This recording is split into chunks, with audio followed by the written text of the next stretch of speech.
الحمد للہ وکفا وسلام علی عبادہ الذین اصطفیٰ اما بعد فاعوذ باللہ من الشیطان الرجیم بسم اللہ الرحمن الرحیم وقال ربکم ادعونی استجب لکم ان الذین یستکبرون عن عبادتی سیدخلون جہنم داخرین سبحان ربک رب العزت عما یصفون وسلام علی المرسلین والحمد للہ رب العالمین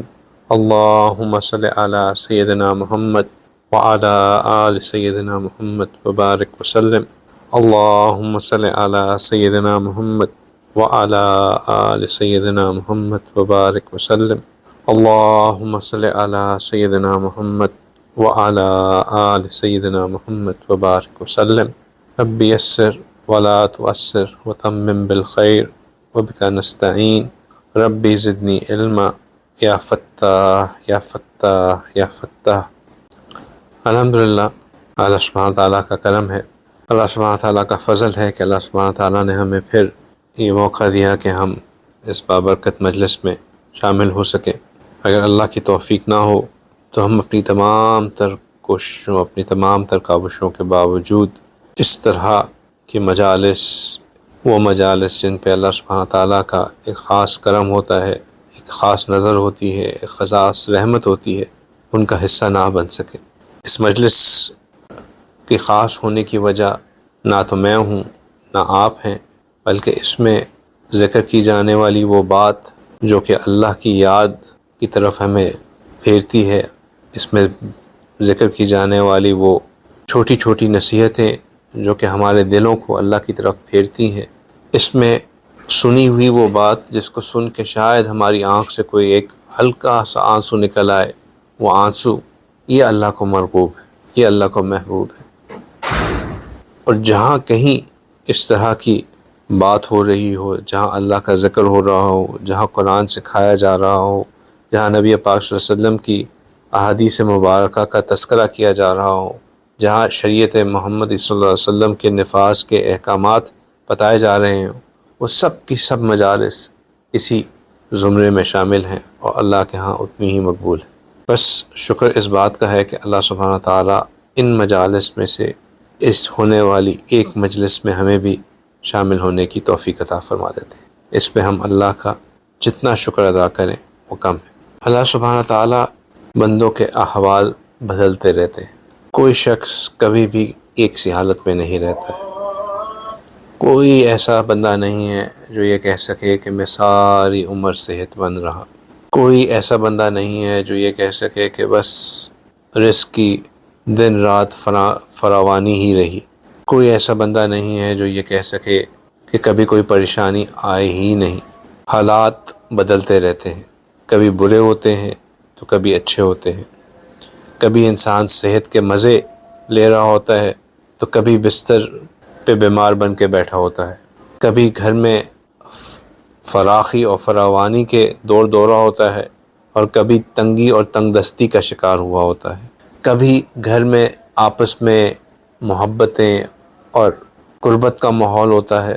اور کبھی وہی گھر لڑائی جھگڑوں کا مرکز بنا ہوا ہوتا ہے، کبھی حالات خوشگوار ہوتے ہیں اور کبھی ناساز ہوتے ہیں، ناپسندیدہ ہوتے ہیں، حالات بدلتے رہتے ہیں۔ ایک بات ذہن میں رکھیں کہ ہم اللہ سبحانہ تعالیٰ انہی حالات کے ذریعے ہمیں ان احکامات پہ عمل کرنے کی مواقع دیتے ہیں جن کا حکم اللہ نے قرآن میں یا نبی پاک صلی اللہ علیہ وسلم کے ذریعے ہمیں دیا ہوتا ہے۔ اب مثال کے طور پہ کسی شخص کے اوپر حالات آئیں ہی نہ تو پھر اس کو صبر کرنے کا موقع کیسے ملے؟ اب اللہ سبحانہ تعالیٰ نے جگہ جگہ پہ قرآن میں صبر کی تلقین فرمائی ہے، وَاصْبِرُوا وَاصْبِرُوا وَاصْبِرُوا، صبر کرو صبر کرو صبر کرو، اور پھر صبر کے اوپر اتنے انعامات کی تلقین کا وعدہ فرمایا ہے۔ تو اب انسان کی زندگی میں صبر کا موقع ہی نہ آئے تو پھر انسان صبر کیسے کرے؟ تو یہ جو حالات کی تبدیلی ہوتی ہے یہ بعض اوقات ہوتی ہی اس لیے ہے کہ انسان سے جو چیزیں اللہ نے جن چیزوں کا حکم دیا ہے اندھا ان کے اوپر عمل کر کے اللہ کے وعدہ کیے ہوئے انعامات کو پا سکے۔ پھر بعض اوقات ہم اللہ سے کچھ مانگ رہے ہوتے ہیں تو اللہ سبحانہ تعالیٰ وہ چیز ہمیں دینے کے لیے حالات ایسے کریٹ کر دیتا ہے کہ ہم ان حالات میں اس چیز کو پا سکیں. وہ چیز ہمیں پلیٹ میں رکھی ہوئی مل نہیں جاتی، لیکن وہ حالات ایسے ہوتے ہیں کہ اگر ہم اب ایکٹ کریں گے تو ہمیں وہ مل جائے گا. تو حالات کا تبدیل ہوتے رہنا، اس میں اللہ سبحانہ تعالیٰ کی ایک حکمت ہوتی ہے. ہمیں ان حالات میں کیا کرتے رہنا چاہیے؟ جب حالات غیر موافق ہو جائیں، جب حالات خوشی سے ناخوشی کی طرف بدل جائیں، تو اس وقت شریعت ہم سے کیا چاہتی ہے؟ شریعت اس وقت ہم سے 2 مطالبے کرتی ہے. پہلا مطالبہ تو یہ ہوتا ہے کہ ہم اپنے حالات کو بدلنے کے لیے خود کوشش کریں. مثال کے طور پہ اگر بندہ بیمار ہو گیا ہے تو وہ اس بیماری کو لے کے بیٹھ ہی نہ جائے، بلکہ اسباب کی حد تک جو وہ کوشش کر سکتا ہے وہ کوشش کرے. ڈاکٹر کے پاس جائے، علاج کروائے، ٹیسٹ کروائے، دوائیاں کھائے، لائف سٹائل چینج لے کے آنا ہے وہ کرے. جو چیز اس بیماری کو بدل سکتی ہے اس کو کرے. اسی طرح اگر تنگ دستی آ گئی ہے، رزق میں جو ایک زمانے میں فراخی و فراوانی ہوتی تھی وہ ختم ہو گئی ہے اور حالات ٹائٹ ہو گئے ہیں، تو اب بس اس کو اپنی قسمت کو کوستے ہوئے ایک کونے میں جا کے نہ بیٹھ جائے، بلکہ جو صلاحیتیں اللہ نے دی ہیں ان کو اس میں لگائے اور اپنے حالات کو بدلنے کی کوشش کرے. اپنے ذہن کو استعمال کرے، اپنی قوت ارادی کو استعمال کرے، اپنے قوت بازو کو استعمال کرے. جو چیز کر سکتا ہے چھوٹا چھوٹا کر کے دوبارہ کمانے کے لیے کوشش کرنا شروع کرے. اگر گھر میں لڑائی جھگڑے شروع ہو گئے ہیں تو ان کو ختم کرنے کے لیے افہام و تفہیم سے کام لے. تو شریعت پہلا حکم ہمیں یہ دیتی ہے کہ ہم اسباب کے درجے میں کوششیں کریں، لیکن ساتھ ہی یہ حکم بھی دیتی ہے کہ ان کوششوں کے اوپر ہی سارا فوکس نہ ہو جائے. کوشش تو کرے اور امید بھی رکھے کہ کوشش میری ہوگی تو اس سے کوئی نہ کوئی ریزلٹس بھی آئیں گے، لیکن ریزلٹس کو ایکچولائز ہونے کے لیے جو شریعت ہمیں دوسرا حکم دیتی ہے وہ یہ ہے کہ ہم اللہ کے ہاں دعا کریں، اللہ سے مانگیں. کیونکہ جب تک ہم اللہ سے رابطہ قائم نہیں کریں گے، اللہ سے مانگیں گے نہیں، عین ممکن ہے کہ وہ کام نہ ہو. اور اصل حقیقت یہی ہے کہ ہم اپنی جتنی بھی کوشش کر لیں، ہم اپنا جتنی بھی ایفرٹ ڈال لیں، جب تک اللہ کی مرضی اس میں شامل حال نہیں ہوگی وہ کام نہیں ہو سکتا. ہم اچھے سے اچھے ڈاکٹر کے پاس چلے جائیں،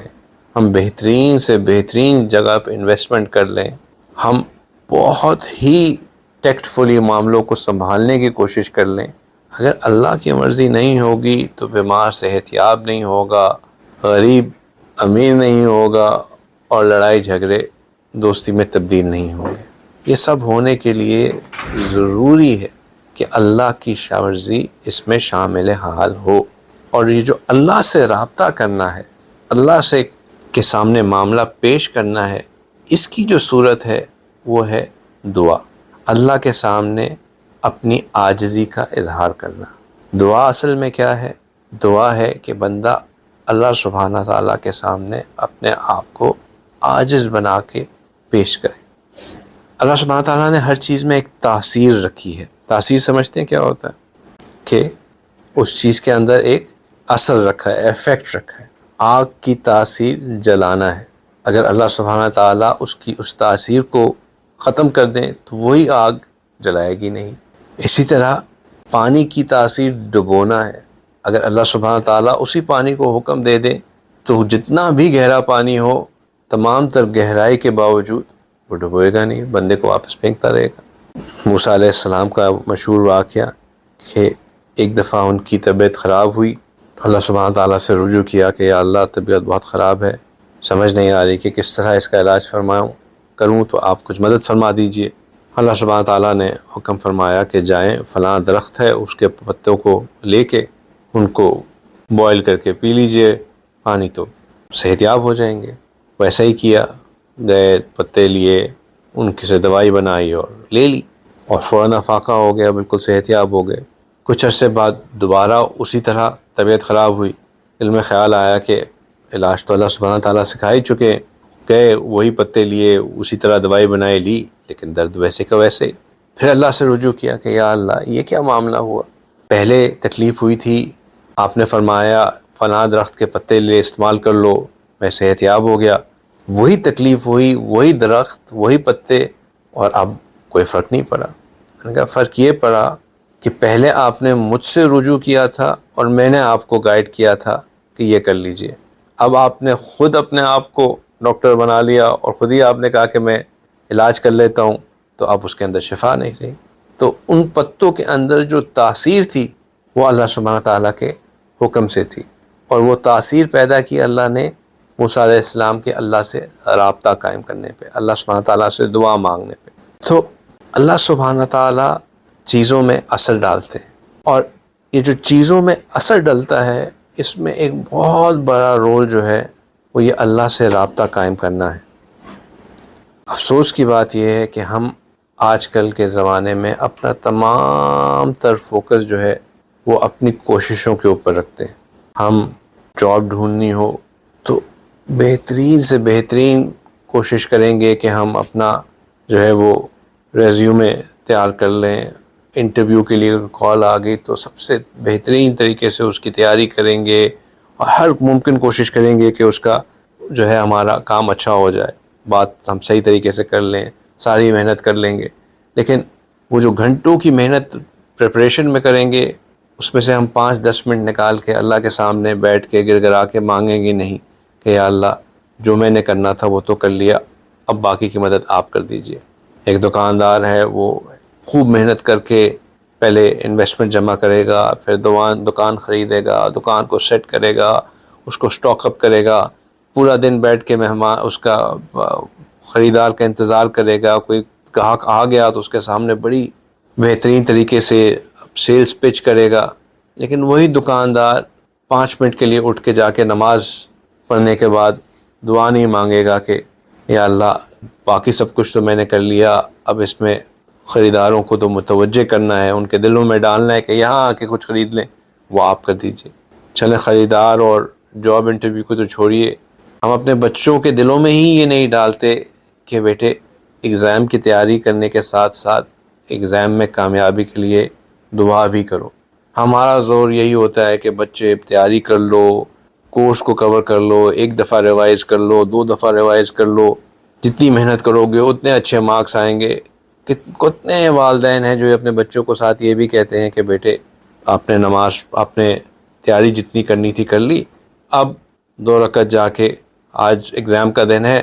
تہجد پہ اٹھ کے دعا مانگ کے جانا کہ اللہ تعالیٰ کامیاب کرے۔ اکثر جگہوں پہ تو یہ ہوتا ہے کہ چلو آپ بھی ان دنوں میں نماز بھی چھوڑ دو تاکہ تمہاری نیند پوری ہو اچھی، روزے مت رکھو کیونکہ روزے رکھو گے تو جو ہے وہ محنت نہیں صحیح کر سکو گے، روزے چھڑوا دیتے ہیں، نماز چھڑوا دیتے ہیں کہ نیند پوری ہو جائے۔ وجہ کیا ہوتی ہے کہ تمام تر فوکس، تمام تر ایفرٹ اپنی کوشش پہ کہ میں ہر چیز کر سکتا ہوں، وہ جو رابطہ رکھنے والی چیز ہے وہ بالکل ہم نے کٹ آف ہی کر دی۔ دعا مانگنا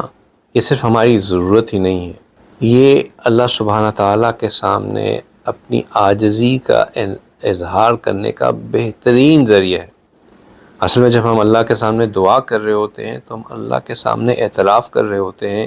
کہ یا اللہ میں بے بس ہوں، میری ایک سرٹن لمٹ ہے، اس لمٹ کے آگے میں کچھ نہیں کر سکتا، آگے جو کچھ کرنا ہے وہ آپ ہی کر سکتے ہیں۔ میں عاجز ہوں، میں مسکین ہوں، میں بے بس ہوں، کرنے والے بھی آپ ہیں، جاننے والے بھی آپ ہیں، دینے والے بھی آپ ہیں۔ جب انسان اپنی حقیقت کا اعتراف کرتے ہوئے اللہ سے مانگتا ہے تو پھر اللہ سبحانہ تعالیٰ خوش ہو کے عطا فرماتے ہیں۔ اللہ کی شان دیکھیے کہ بندہ جب بندے سے مانگتا ہے تو 1 دفعہ مانگے تو وہ شاید دے دے، 2 دفعہ مانگے پھر بھی دے دے، تیسری دفعہ میں تھوڑا سا وہ ہچکچاہٹ عطا دکھائے گا، اور چوتھی 5ویں دفعہ میں تو یہ کہے گا کہ بھائی تمہاری تو عادت ہی بن گئی ہے، جب کوئی ضرورت ہوتی ہے مانگنے آ جاتے ہو، مانگنے کے علاوہ کوئی اور کام نہیں ہے۔ اس کے برعکس بندہ اللہ سے مانگے، 1 دفعہ مانگے اللہ دیتے ہیں، 2 دفعہ مانگے اللہ دیتے ہیں، 3 دفعہ مانگے اللہ دیتے ہیں، حد تو یہ ہو گئی کہ جو بندہ بار بار اللہ سے مانگتا رہے، اللہ سبحانہ تعالیٰ اس کو اپنے اولیاء میں شامل کر لیتے ہیں کہ یہ بندہ تو مجھ سے مانگتا ہی صرف مجھ سے، جو بار بار اللہ سے مانگتا رہتا ہے، اللہ سبحانہ تعالیٰ کہتے ہیں یہ تو میرا دوست ہے، اس کو اپنا دوست کہلانا شروع کر دیتے ہیں، اپنا ولی کہلانا شروع کر دیتے ہیں۔ یہی وجہ ہے کہ اللہ سبحانہ تعالیٰ نے صرف یہی نہیں کہا کہ مجھ سے مانگنے پہ خوش ہوتا ہوں میں، بلکہ وعدہ فرما دیا کہ جو مجھ سے مانگتا ہے میں اس کو ضرور دیتا ہوں۔ قرآن پاک میں اللہ سبحانہ تعالیٰ نے کہا وَقَالَ رَبُّكُمْ ادْعُونِي أَسْتَجِبْ لَكُمْ، کہ اللہ تعالیٰ کہتے ہیں کہ فرمایا تمہارے رب نے مجھے پکارو میں تمہاری دعا کو قبول کروں گا، کہ جو اللہ کو پکارے گا اللہ سبحانہ تعالیٰ اس کی دعا کو قبول فرمائیں گے، اور جو نہیں پکارتا اللہ کو، جو اللہ سے نہیں مانگتا، اللہ سبحانہ تعالیٰ اس کو متکبر سمجھتے ہیں۔ جہاں مانگنا عاجزی کی نشانی ہے، وہاں اللہ سے نہ مانگنا اللہ کے ہاں تکبر کرنے کی نشانی ہے۔ اور یہی وجہ ہے کہ اس کے فوراً بعد فرمایا کہ ان الذین یستکبرون عن عبادتی، کہ جو لوگ میری عبادت سے تکبر کرتے ہیں سیدخلون جہنم داخرین، وہ ان قریب جہنم میں جا کے ذلیل ہوں گے۔ اللہ سبحانہ تعالیٰ سے نہ مانگنا اللہ کے نزدیک تکبر دکھانا ہے، سیلف ریلائنس، کہ میں تو ہر چیز کا خود مینج کرنے والا ہوں، میرے کنیکشنز ہیں وہ مجھے دلا دیں گے، جو چیز میں خود نہیں کر سکتا وہ میرے لیے کوئی اور کر کے دے دے گا۔ ہر در کے اوپر نظر رکھنا، لیکن جو در جہاں سے ملنا ہے اس کی فکر ہی نہ ہونا، واسطوں کو ڈھونڈتے رہنا، اور جو واسطہ بائی ڈیفالٹ ملا ہوا ہے اس کو پوچھنا ہی نہیں۔ یہی وجہ ہے کہ اللہ سبحانہ تعالیٰ، نبی پاک صلی اللہ علیہ وسلم نے فرمایا کہ جو اللہ سے دعا نہیں مانگتا اللہ تعالیٰ اس پر غضب ناک ہوتے ہیں کہ کیوں نہیں مانگتا میرا بندہ مجھ سے، کیوں یہ میرے سے ہچکچاتا ہے مانگنے سے۔ جو اللہ سے نہیں مانگتا وہ اللہ کو یہ کہہ رہا ہوتا ہے کہ نعوذ باللہ میں مستغنی ہوں آپ سے مانگنے سے، مجھے کوئی ضرورت ہی نہیں۔ یہ جو اللہ سے مانگنے کا سلسلہ ہے یہ انسانیت کے آغاز سے ہے، شروع سے لے کر اللہ سبحانہ تعالیٰ نے اصول یہی رکھا ہے کہ مجھ سے مانگو میں دوں گا۔ شروع سے لے کر وہ جو بات ہم نے سب سے پہلے کی کہ حالات بدلتے رہتے ہیں، حالات کبھی ایک سے نہیں رہتے۔ آدم علیہ السلام سے لے کر قیامت تک جتنے لوگوں نے آنا ہے حالات بدلیں گے، اور جب حالات بدلیں گے اللہ سبحانہ تعالیٰ وہی مطالبہ کہ اپنی کوشش کرو اور پھر مجھ سے مانگو، زیادہ ریلائنس مجھ سے مانگنے پہ رکھو، کوشش کر کے دکھا دو چلو جتنی بھی کرنی ہے، ہاں اس میں احسان کرو گے تو زیادہ اجر ملے گا، لیکن فوکس مجھ سے مانگنے پر۔ حضرت آدم علیہ السلام کے حالات بدلے تھے، میرے خیال سے ان کے تو سب سے زیادہ حالات بدلے تھے، جنت سے زمین پہ آ گئے، اس سے زیادہ کیا حالات بدلیں گے۔ لیکن اس موقع پہ بھی اللہ سبحانہ تعالیٰ نے ان کو کیا سکھایا کہ دعا کیجیے۔ جب آدم علیہ السلام نے ندامت اور پشیمانی کے عالم میں اللہ سے دعا کی تو اللہ سبحانہ تعالیٰ کو انہوں نے غفار پایا۔ نوح علیہ السلام 1000 سال تک دعوت کرتے رہے، پھر اللہ سے دعا مانگی، اپنی اوپر ہونے والے ظلم کا اظہار فرمایا۔ جب اس مظلومیت کے عالم میں انہوں نے اپنے رب کو پکارا تو انہوں نے اپنے رب کو احکم الحاکمین پایا۔ یونس علیہ السلام مچھلی کے پیٹ میں چلے گئے، 3 اندھیروں کی تہ میں، رات کا اندھیرا، سمندر کی گہرائی کا اندھیرا، مچھلی کے پیٹ کا اندھیرا، اتنے اندھیروں کے اندر انہوں نے دعا مانگی تو اللہ سبحانہ تعالیٰ سے نجات پائی، اللہ سبحانہ تعالیٰ نے ان کو نجات دلائی۔ حضرت ایوب علیہ السلام شدید بیماری میں اس حالت میں اپنے رب کو پکارا تو شافی الامراض پایا۔ سیدنا ابراہیم علیہ السلام نمرود کی آگ کے اندر اپنے رب کو پکارا تو اللہ سبحانہ تعالیٰ نے ان کی آگ کو ٹھنڈا کر فرما دیا۔ سیدہ سارہ علیہ السلام ظالم اور جابر حکمران کے سامنے بے بس تھیں، اپنے رب کو پکارا، اللہ سبحانہ تعالیٰ کو انہوں نے محافظ بھی پایا اور نگہبان بھی پایا۔ سیدہ ہاجرہ علیہ السلام تنہا اپنے بچے کے ساتھ ایک ایسی وادی میں جہاں نہ بندہ نہ بندے کی ذات، وہاں پہ انہوں نے اپنے بچے کے لیے خاطر اللہ سبحانہ تعالیٰ کو پکارا، اللہ سبحانہ تعالیٰ نے ان کے لیے پانی کی ندی کو بہا دیا۔ سیدنا موسیٰ علیہ السلام نے جب اپنے آپ کو دشمن کی فوج اور سمندر کے درمیان پایا، اپنے رب کو پکارا، اللہ سبحانہ تعالیٰ نے ان کے لیے سمندر سے پانی میں راستہ نکال دیا۔ یوسف علیہ السلام نے اپنے آپ کو جیل میں پایا، وہاں اپنے رب کو پکارا تو اس کو نجات دہندہ پایا۔ نبی پاک صلی اللہ علیہ وسلم نے متعدد بار کس جگہ کا ذکر کریں، جب اپنے رب کو پکارا، اللہ سبحانہ تعالیٰ نے ان کو بہتر سے بہتر عطا فرمایا۔ تو اللہ سبحانہ تعالیٰ کا اصول ہی یہ رہا ہے کہ حالات آئیں گے، ان حالات میں مجھے پکارو۔ یہ جتنے بھی میں نے انبیاء علیہ السلام کی مثالیں دی، یہ اللہ کے نبی تھے، انسانوں میں سے بہترین انسان۔ اور تھوڑا سا غور کریں کہ کن کن مشکل حالات میں، کوئی مچھلی کے پیٹ میں، کوئی جیل میں، کوئی دشمن اور سمندر کے درمیان میں، کوئی جابر حکمران کے سامنے، تو کوئی تنہا ایک وادی میں، کوئی آسان حالات تو نہیں، سخت مشکل حالات۔ لیکن اللہ سبحانہ تعالیٰ ان تمام مشکل حالات میں بہترین حل کس بیسس پہ نکال رہے کہ انہوں نے ان حالات میں اپنی نظر اللہ سبحانہ تعالیٰ پہ رکھی، اللہ سبحانہ تعالیٰ کو پکارا۔ یہ جو دعا مانگنا ہے، اگر آپ اس آیت مبارکہ کے اوپر غور کریں جو بھی ہم نے اس کا ذکر کیا، کہ پہلے اللہ تعالیٰ حکم فرما رہے ہیں کہ اپنے رب کو پکارو، میں جواب دوں گا۔ اس کے بعد فرما رہے ہیں ان الذین یستکبرون عن عبادتی،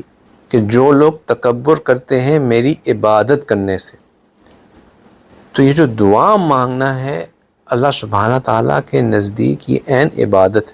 ہے، اپنے آپ کو عاجز کرنا، اپنے آپ کو اللہ کے سامنے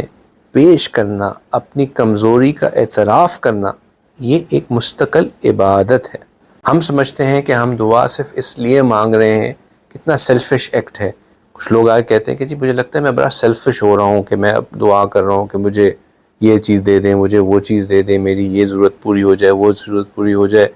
سچ این سیلفش ایکٹ۔ یہ سیلفش ایکٹ نہیں ہے۔ یہ جو ہم اللہ کے سامنے اپنی حاجات اور ضروریات کا اعتراف کرتے ہیں، ان سے مانگتے ہیں، تو یہ اللہ اس کو عین عبادت سمجھتے ہیں۔ جتنی دیر تک ہم دعا مانگ رہے ہوتے ہیں اتنا وقت ہمارا عبادت میں شمار کیا جا رہا ہوتا ہے۔ ہم سمجھتے ہیں کہ ہم نے 10 منٹ کے لیے نماز پڑھ لی تو وہ 10 منٹ عبادت ہو گئی، 15 منٹ کے لیے قرآن کی تلاوت کر لی تو وہ 15 منٹ ہمارے جو ہے وہ عبادت ہو گئی۔ ہم یہ بھول جاتے ہیں کہ جس وقت میں اللہ کے سامنے اپنے آپ کو پیش کر کے بیٹھا ہوتا ہوں، اللہ سے تار جوڑ کے بیٹھا ہوتا ہوں، اللہ سے دل لگا کے بیٹھا ہوتا ہوں، اللہ کے سامنے اپنے حال کو پیش کر رہا ہوتا ہوں، یہ بھی عین عبادت ہے۔ اور مزیدار بات یہ ہے کہ باقی عبادتوں میں جب ہم کوئی دنیا کا ایلیمنٹ کو لے آئیں تو وہ عبادت نلیفائی ہو جاتی ہے۔ نماز کے اندر اگر انسان کوئی دنیاوی اسپیکٹ کو لے آئے، کوئی دنیاوی دکھاوا آ جائے تو نماز نلیفائڈ۔ یا کسی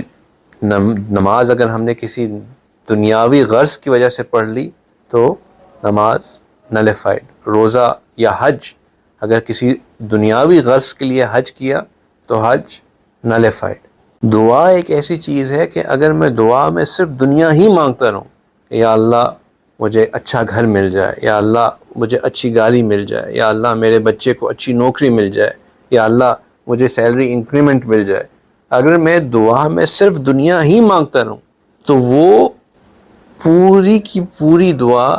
عبادت بھی ہے اور اس سے ملنے والی جو چیز ہوگی اس میں برکت بھی ہے۔ دعا ایک ایسی عبادت ہے جس میں دنیا مانگے دنیا ملے گی، آخرت مانگے آخرت ملے گی، اور دونوں کو مانگنے پہ عبادت کا اجر بھی ملے گا، دونوں کو مانگنے پہ عبادت کا اجر بھی ملے گا۔ یہ وجہ ہے کہ آپ صلی اللہ علیہ وسلم نے فرمایا کہ دعا عین عبادت ہے، الدعاء هو العبادت۔ ایک اور جگہ فرمایا کہ ہر چیز کی ایک زینت ہوتی ہے اور عبادت کی زینت دعا ہے۔ دعا سے عبادت کے اندر خوبصورتی پیدا ہوتی ہے۔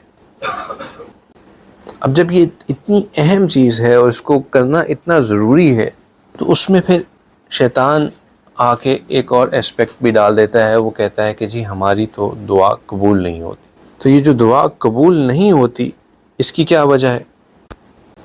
ہم بات کر رہے تھے کہ دعا قبول نہ ہونے کی، دعا کے قبول نہ ہونے سے اکثر ہم پیچھے ہٹ جاتے ہیں۔ تو دعا، قبولیت دعا میں تاخیر ہونے کی حکمتیں کیا ہیں، کہ دعا بعض اوقات قبول جو ہمیں نہ ہوتی نظر آتی ہے اس کی وجہ کیا ہے؟ تو مشائخ اس کی 3 وجوہات بیان کرتے ہیں۔ اس کی سب سے پہلی وجہ تو یہ ہوتی ہے کہ بعض اوقات اللہ سبحانہ تعالیٰ بندے کی دعا کو جلد قبول اس لیے نہیں کرتے کہ اللہ سبحانہ تعالیٰ آزمانا چاہتے ہیں کہ یہ میرا بندہ کچا ہے یا پکا۔ کچے بندے سے مراد کیا، کہ ایک دن دعا مانگی، ایک ہفتہ دعا مانگی، ایک مہینہ دعا مانگی، مہینے تک جب دعا کے قبول ہونے کے کوئی اثرات نظر نہ آئے تو دل برداشتہ ہو گیا اور یہ کہہ کے چھوڑ دیا کہ بھئی ہماری تو دعا قبول ہی نہیں ہوتی۔ پکا بندہ وہ ہے کہ ایک دن دعا مانگی، ایک ہفتہ دعا مانگی، ایک مہینہ دعا مانگی، پورا سال دعا مانگتا رہا، اور جب تک دعا قبول نہیں ہوئی بس اسی طرح در پہ چپٹا رہا، مانگتا رہا کہ یا اللہ یا تو دعا پوری کر دیجئے یا میرے دل کو بدل دیجئے، یا اس سے کوئی بہتر چیز عطا فرما دیجئے۔ لیکن دعا مانگنے میں ایک اصول یہ یاد رکھنا چاہیے کہ اللہ سے ضد نہیں لگانی چاہیے، چونکہ ضروری نہیں ہے کہ جس چیز کے پیچھے ہم ضدی بن کے پڑے ہوئے ہیں وہ ہمارے لیے اچھی بھی ہو۔ لہٰذا چونکہ دعا ہے ہی عاجزی کا اظہار، تو عاجزی کے اظہار میں یہ بات بھی شامل ہوتی ہے کہ ہم اللہ سے کہیں یا اللہ میری کم عقل، کم سمجھ میں مجھے اپنے لیے یہ چیز بہتر نظر آ رہی ہے، یا اللہ اگر آپ سمجھتے ہیں کہ یہ میرے لیے واقع ہی خیر کے لیے ہے تو یا اللہ اس کو میرے لیے آسان کر دیجئے، مجھے اس کا پانا آسان کر دیجئے، اس کا میرے لیے ہونا آسان کر دیجئے۔ یا اللہ اگر یہ صحیح نہیں ہے تو مجھے وہ عطا فرما دیجئے جس میں میرے لیے خیر ہے، اور میرے دل کو اس پہ راضی کر دیجئے اور مجھے اپنی رضا میں راضی کر دیجئے۔ جب یوں اللہ سے دعا مانگیں گے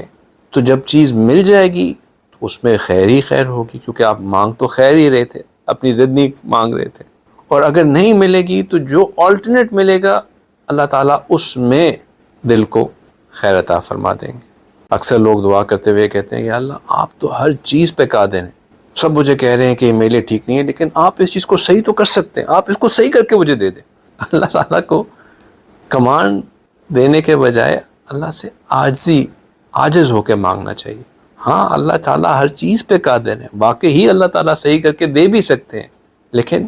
مزہ تو اس میں ہے نا کہ ہم اس بات کو مانیں کہ یا اللہ جو آپ سوچ رہے ہیں،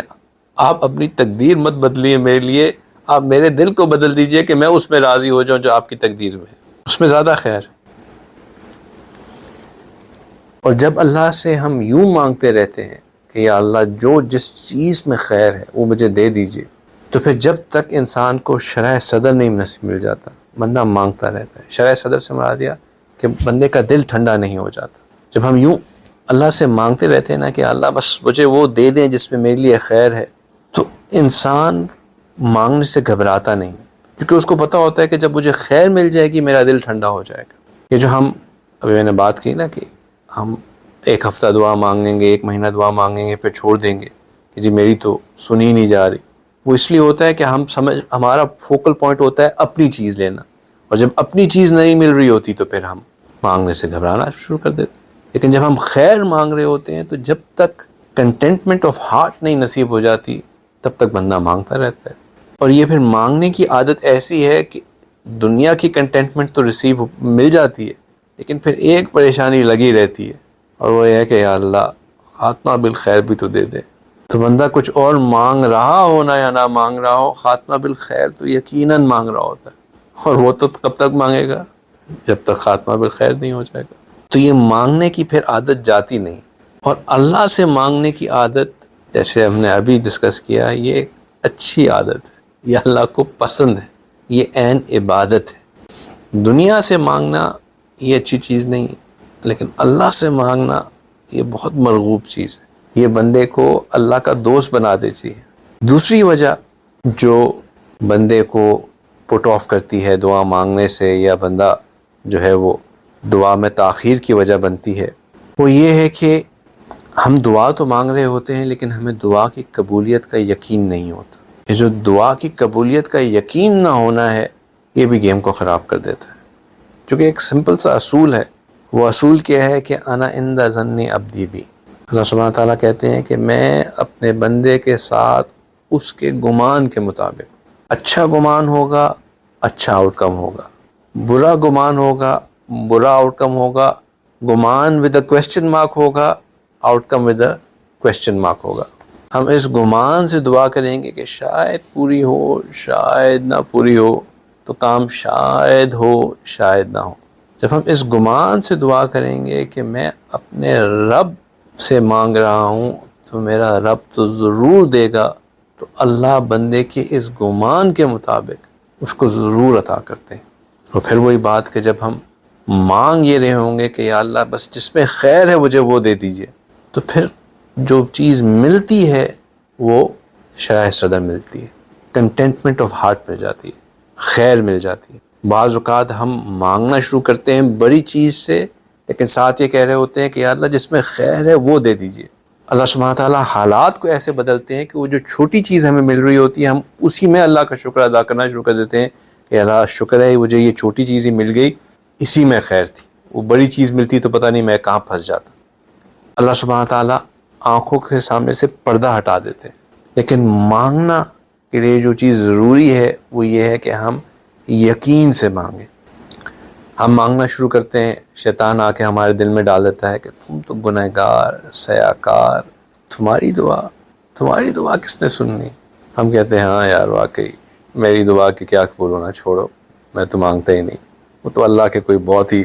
بڑے قریبی لوگ ہوں گے جو مانگتے ہوں گے تو ان کی دعائیں قبول ہوتی ہوں گی، ہماری دعائیں کہاں قبول ہونی۔ دیکھیں اگر کوئی بندہ کوئی اتھارٹی رکھتا ہو، مثال کے طور پہ ایک ایریا کا میجسٹریٹ ہے، وہ آپ کو کہے کہ آپ یہ کام کریں میں اس کو پورا کر دوں گا، آپ سے وعدہ کر لے کہ میں یہ کر دوں گا، لیکن اب آپ کہیں کہ یار یہ کرے گا یا نہیں کرے گا، تو وہ بڑا سیریسلی افینڈ ہو جائے گا کہ بھئی میں with all my authority I have told you کہ آئی ول گیٹ دس ڈن، آپ کو یقین ہی نہیں آ رہا کہ میں یہ کر دوں گا۔ آپ کسی شیخ کے پاس جائیں اور ان سے کہیں کہ یار میں ان سے بات تو کر رہا ہوں لیکن پتہ نہیں یہ اپنا وعدہ پورا کریں گے کہ نہیں کریں گے، وہ شیخ جو ہے وہ افینڈ ہو سکتے ہیں کہ بھئی میں دن رات دین کی باتیں کرنے والا، لوگوں کو وعدے اور پورے کرنے کی تلقین کرنے والا، یہ کہہ رہا ہے کہ میں وعدہ کروں گا پورا کہ نہیں کروں گا۔ اگر ایک اتھارٹی رکھنے والا بندہ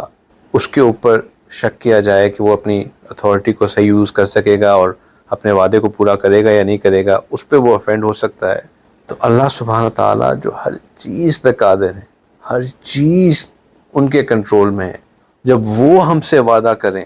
کہ تم مجھ سے مانگو میں تمہاری بات کو ضرور سنوں گا، ضرور تمہیں جواب دوں گا، اور ہم یہ ڈاؤٹ کریں کہ پتہ نہیں اللہ میری بات سنیں گے کہ نہیں سنیں گے، یا میں تو اس قابل ہی نہیں ہوں کہ میری بات سنی جائے، تو اللہ سبحانہ تعالیٰ اس پہ ہم سے ناراض ہوں گے کہ نہیں ہوں گے؟ اللہ سبحانہ تعالیٰ کہہ رہے ہیں وَقَالَ رَبُّكُمُ ادْعُونِي أَسْتَجِبْ لَكُمْ۔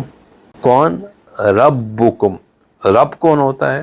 رب اس ذات کے لیے استعمال کیا جاتا ہے جو کہ سب سے زیادہ کیئرنگ، سب سے زیادہ شفیق، سب سے زیادہ محبت کرنے والی، ہر ضرورت کو پورا کرنے والی، from the cradle to the grave. اس کے لیے اردو کا کیا لفظ ہوتا ہے کہ مہد سے لے کے قبر تک ہر ضرورت، ہر نیڈ کو پورا کرنے والا جو ہے اسے رب کہتے ہیں۔ The best of the nurturers, ہر نرشمنٹ کو پرووائڈ کرنے والا اسے رب کہتے ہیں۔ اللہ سبحانہ تعالیٰ کہہ رہے ہیں کہ تمہارا رب، یعنی کہ تمہارا اب ربکم ہے، یعنی کہ ہر قسم کے لوگ اس میں شامل ہیں، عوام الناس سے یہ بات ہے۔ یہ نہیں ہے کہ تم نمازی ہو، پرہیزگار ہو، دیندار ہو، باشرع ہو، با پردہ ہو تو پھر تمہاری دعائیں قبول ہو گئی۔ ربکم، اللہ تمہارا رب کہہ رہا ہے کہ مجھے پکارو، استجب لکم، میں تمہاری دعا کا جواب، میں تمہیں جواب دوں گا۔ اللہ سبحانہ تعالیٰ ہر بندے کی دعا کا جواب دیتے ہیں، چاہے وہ مومن ہو، چاہے وہ کافر ہو، چاہے وہ ایماندار ہو، چاہے وہ خیانت دار ہو، چاہے وہ اللہ پہ یقین رکھتا ہو یا اللہ پہ یقین ہی نہ رکھتا ہو۔ جب وہ اللہ سے مانگتا ہے اللہ سبحانہ تعالیٰ اس کی دعا کا جواب ضرور دیتے ہیں۔ اور جب ایک میجسٹریٹ اس بات پہ ناراض ہو سکتا ہے کہ میرے ایریا آف اتھارٹی میں یہ کہہ رہا ہے کہ میں اپنی بات کو پورا کروں گا کہ نہیں کروں گا، تو جب اللہ سبحانہ تعالیٰ اتنا بڑا وعدہ کرنے کے بعد ہمیں شیطان کے اس بہکاوے میں آ جاتے ہیں کہ بھئی میں تو سیاکار ہوں، گناہ گار ہوں، میری دعا کس نے قبول کرنی، تو اللہ سبحانہ تعالیٰ بھی ناراض ہوتے ہیں کہ مانگو تو صحیح۔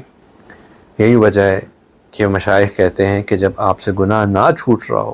تو گناہ چھڑوانے کا سب سے آسان طریقہ بھی یہ ہے کہ بندہ اللہ کے سامنے 2 رکعت پڑھ کے معافی مانگے اور کہے کہ یا اللہ میرے لیے یہ گناہ چھوڑنا بہت مشکل ہے، آپ کے لیے اس گناہ کو چھڑوانا کوئی مشکل نہیں، یا اللہ مجھ سے اس گناہ کی جان چھڑوا دیجیے۔ بار بار گناہ کرے اور بار بار اللہ سے مانگے کہ یا اللہ میں نہیں چھوڑ پا رہا، آپ چھڑوا دیجیے، میں ہر کوشش کر لی نہیں چھوٹ رہا، آپ چھڑوا دیجیے۔ ہوتا یہ ہے کہ ہم گناہ تو نہیں چھوڑتے، اللہ سے مانگنا چھوڑ دیتے، پھر کہتے ہیں یار میں تو گناہ گار رہ گیا۔ بھائی اللہ سے مانگنا مت چھوڑیں، گناہ خود بخود چھوٹ جائے گا، اللہ سے مانگنا نہ چھوڑیں۔ روح المعانی تفسیر ہے، اس میں ایک واقعہ لکھا ہوا ہے کہ فرعون کے متعلق کہ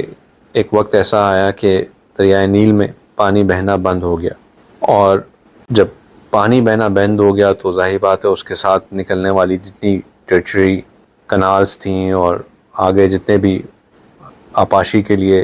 سارے نالے نکلے ہوئے تھے وہ بھی خشک ہو گئے۔ اب لوگ بہت پریشان کہ شاید ہمارا رب ہم سے ناراض ہو گیا ہے اس لیے ہمارے پانی بند ہو گیا ہے، تو وہ سب فرعون کے سامنے جمع ہوئے اور بہت آؤ بگار کی کہ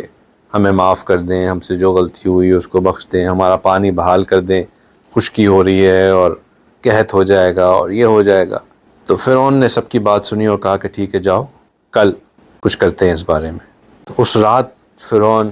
دریائے نیل کے پاس گیا تن تنہا، وہاں جا کے اپنا تاج اتارا اور سجدے میں گر کے اللہ سے دعا مانگنے لگ گیا کہ یا اللہ میری حقیقت تو آپ جانتے ہیں کہ لوگ تو یہ سمجھتے ہیں کہ میں ان کا رب ہوں، سب سے اعلیٰ ہوں، لیکن اصل میں تو میری حقیقت کچھ نہیں۔ اگر آج یہ دریا کا پانی نہ چلا تو میرا بھانڈا پھوٹ جائے گا، اس بھانڈے کو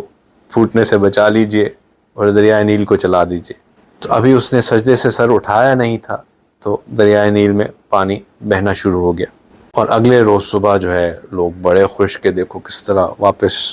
ہر جگہ جو ہے وہ فرعون سے ہم نے ریکویسٹ کی تو پانی پھر بحال ہو گیا۔ اگر ایک ایسا شخص جو اپنے آپ کو ربکم الاعلیٰ کا دعویٰ کرنے والا، لوگوں کو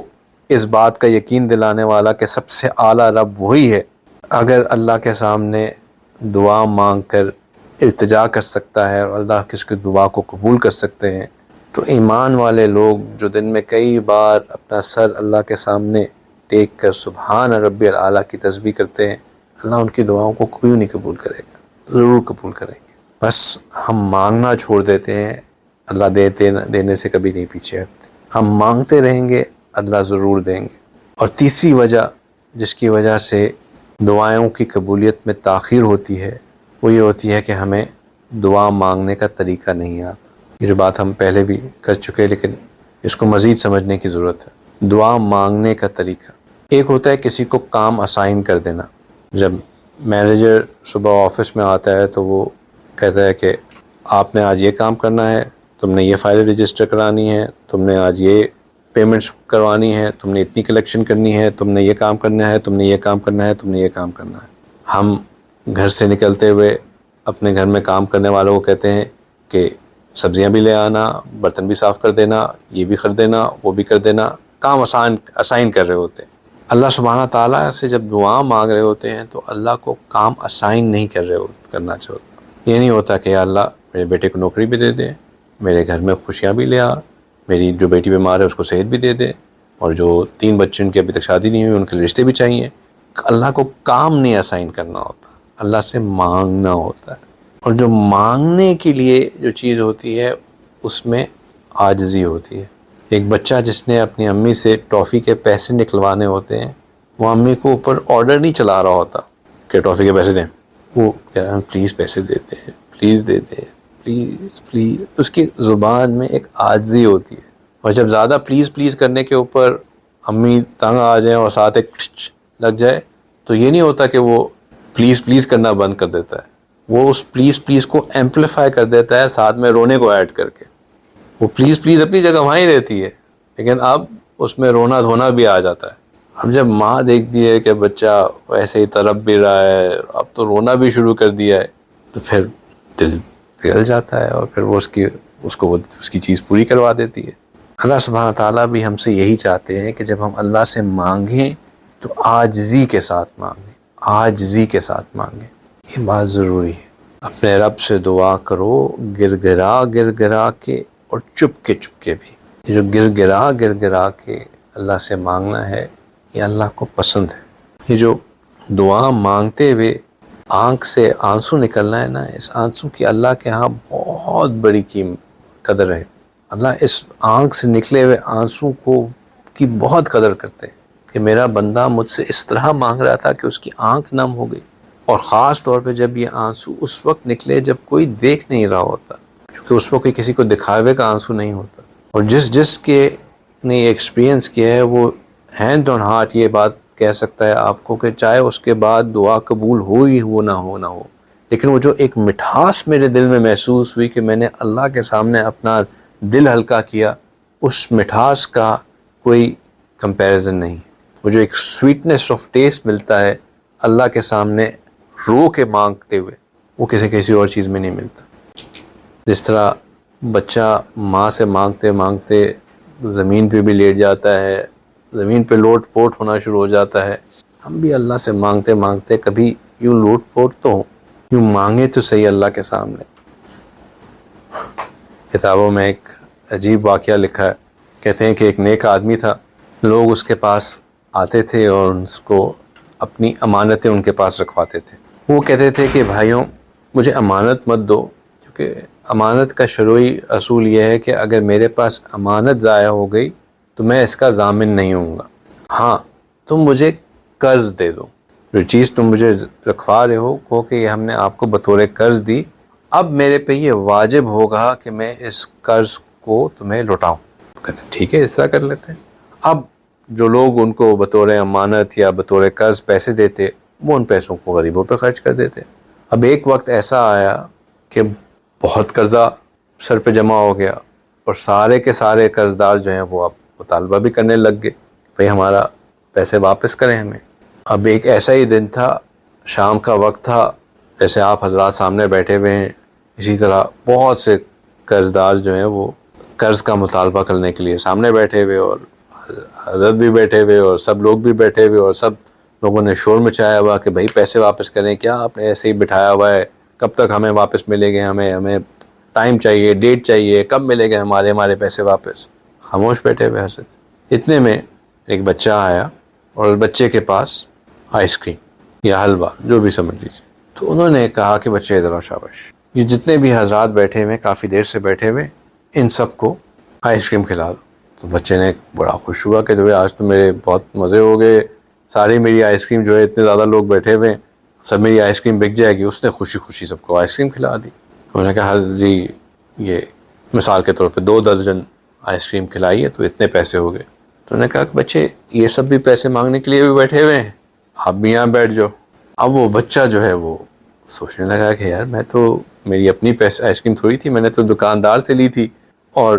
میں اب دکاندار کو جا کے واپس پیسے نہیں دوں گا تو وہ خوب ناراض ہوگا اور وہ بھی ناراض ہوگا اور ساتھ میری امی بھی ناراض ہوں گی، تو آج تو میری بہت پٹائی ہونی ہے۔ اب جب اس کو پٹائی کے خیال آیا تو اس نے رونا شروع کر دیا۔ اب اس نے جب رونا شروع کیا تو زور زور سے دھارے مار کے رو رہا۔ اب سب حیران ہو رہے کہ یار یہ انہوں نے شیخ نے کیا حرکت کی کہ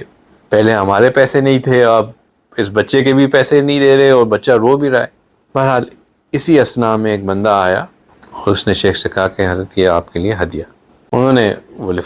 ہدیہ کھولا تو پیسوں سے بھرا ہوا لفافہ، انہوں نے سب کو بلا کے سب کے پیسے دیے، اور اس کے باوجود اس میں کچھ پیسے بچ بھی گئے ان کے لیے۔ جب لوگ اپنے پیسے لے کے خوشی خوشی بچے کو بھی پیسے مل گئے سب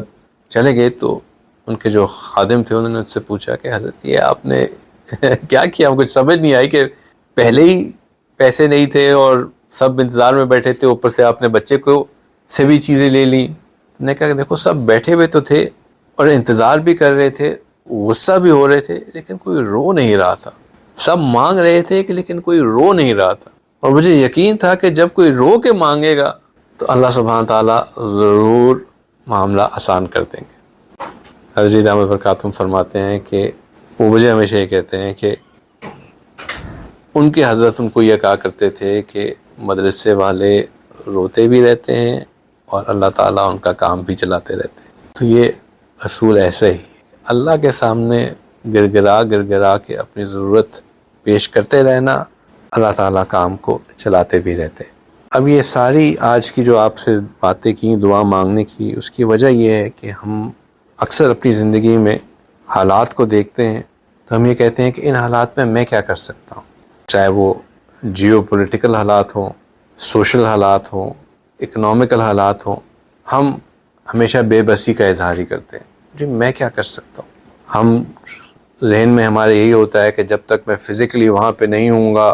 اور کوئی بھاگ دوڑ نہیں کر رہا ہوں گا، کوئی ہلچل نہیں مچا رہا ہوں گا، میری تو کوئی کنٹریبیوشن ہی نہیں ہوگی. ہم راستے تلاش کر رہے ہوتے ہیں، بھئی کوئی ہے جاننے والا جو وہاں تک ایڈ کو پہنچا دے تو میں بھی اس میں کنٹریبیوٹ کر دوں تو شاید میرا بھی حصہ ڈل جائے. ہم یہ بھول جاتے ہیں کہ